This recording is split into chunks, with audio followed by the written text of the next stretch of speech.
So it's 10 years ago, and I'm on a camping trip on the island of Java. So Java is this island in Indonesia that I grew up on, that I used to live on. And I'm on a camping trip. We're going on a hike.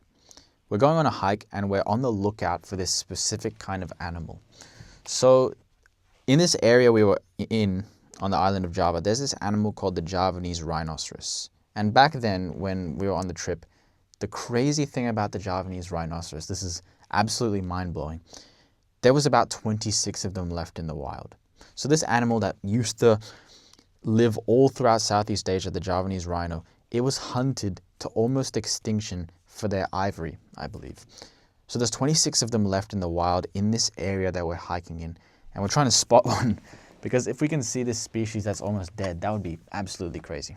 Unfortunately, we don't manage to spot it. But what I realized is this animal, there's 26 of them left in the wild. Imagine you were in that scenario. Imagine there was 26 humans left on literally in the universe. How crazy would that be? So this got me thinking. So imagine my classroom. My class had about 20 students in it. Imagine if this class of people were the only humans left on Earth. So I had 20 people that I could interact with in my lifetime, and I didn't really have much of a choice of who they would be. So who were my choice of friends? This dickhead Josh from chemistry, Sarah, who I hate, from biology. Probably half of my species would be old, so I couldn't even be friends with them. They couldn't be my wife. A lot of my species would be too young to marry. So maybe I had like 3 people that I could get married to, and probably 2 of them I hated. So really, I had one choice for a wife. I had a choice of 5 people to be my friend. 3 of them I would think are dickheads, because one is Joe from chemistry. The point I'm trying to make is, imagine if literally there was 20 people left on planet Earth. How lonely would it be? There would be no society, there would be nothing. There would literally be 20 people on Earth. And this got me thinking, it's entirely possible that I become the last human on Earth. Now, this is just a thought experiment. And the reason I'm telling you this is because now I used to always be a massive introvert, so I loved being alone. My biggest pain, honestly, was I was very, very shy. I was very, very quiet. So I actually struggled to make friends. But at the same time, I loved being alone. I loved being at home alone, playing video games, learning stuff. But the one thing I could not do was be alone with myself. What I mean by that is, if you told me to sit down on a chair and just be there with myself for 5 minutes, I could not do it. Because literally just being with myself was hell. I would sit down for 5 minutes and hell would rise up in my mind. My thoughts would be so negative, attacking me, attacking the world. I would hate it. It would be so painful. When I was on my own, which I loved being alone, like I said, I always had to be distracting myself. So I always had to be playing video games. I always had to be watching YouTube. I always had to be, scrolling on social media. I always had to be doing shit, distracting myself. I was never comfortable just sitting on my own, alone with my thoughts. And not only that, but I also didn't want to be seen alone. If I was going to an event, if I was going to try something new, I always had to look for somebody to invite with me so I wasn't seen being alone. I didn't want to be seen being alone, and I didn't want to sit on my own with myself. And this didn't sit comfortably with me because literally all you're doing is hanging out with yourself. How can you be so uncomfortable hanging out with yourself? And so what I learned was, it's something that, you have to fix, because it's about being in a relationship with yourself. I wanted to become very, very comfortable being in a relationship with myself. I wanted to be happy just sitting alone.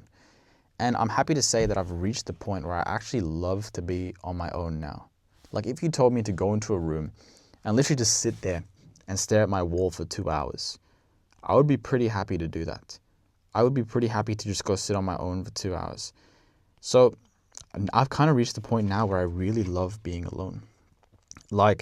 It's something you kind of have to learn. You have to learn to develop that relationship with yourself. About once a week, I try to go on an adventure where I go explore somewhere new, and I do it on my own. I go out there and I bring my notebook, I bring my book with me, and I just go sit out in the grass, just go explore. Also, I like to, this might sound weird as hell, but I like to go on a date with myself, where I'll literally just sit on my desk, light up a candle, and just have my notebook and just write. So over time, I'm becoming more and more comfortable just being on my own, doing stuff on my own, and starting to love it and enjoy it. Now, I'm not saying like I want to be, I just want to be alone and have no connections with people. Like, I've always wanted to have, friends, connections with people, deep, meaningful connections with people. And, I still do. That's an amazing part of life for sure, for me. But I want to get to that point where I can literally be so comfortable sitting on my own. If I was the last human on earth, could I be happy doing that? Would that be a possibility? Because I'm not saying it's going to happen. It's just a thought experiment. But I want to know that I could be happy doing that. I want to know that, and so what got me to this point where I can just be happy being on my own? It's hard to say, but at least for me, my brain doesn't really bully me as much anymore. It used to be so painful to be sitting there on my own because my brain would bully me. My brain would just be so negative all the time. And now I can, say I've reached a point where it's mostly pretty positive. And that kind of is one of the reasons why I like being on my own. It's kind of like I'm hanging out with myself. And so I think that's the pinnacle I want to reach. And the other thing is, by the way, people look down on you if you go do stuff on your own. You're secretly judged. If you're sitting there in the restaurant on your own, like last week I went to sit in a restaurant on my own and eat some food.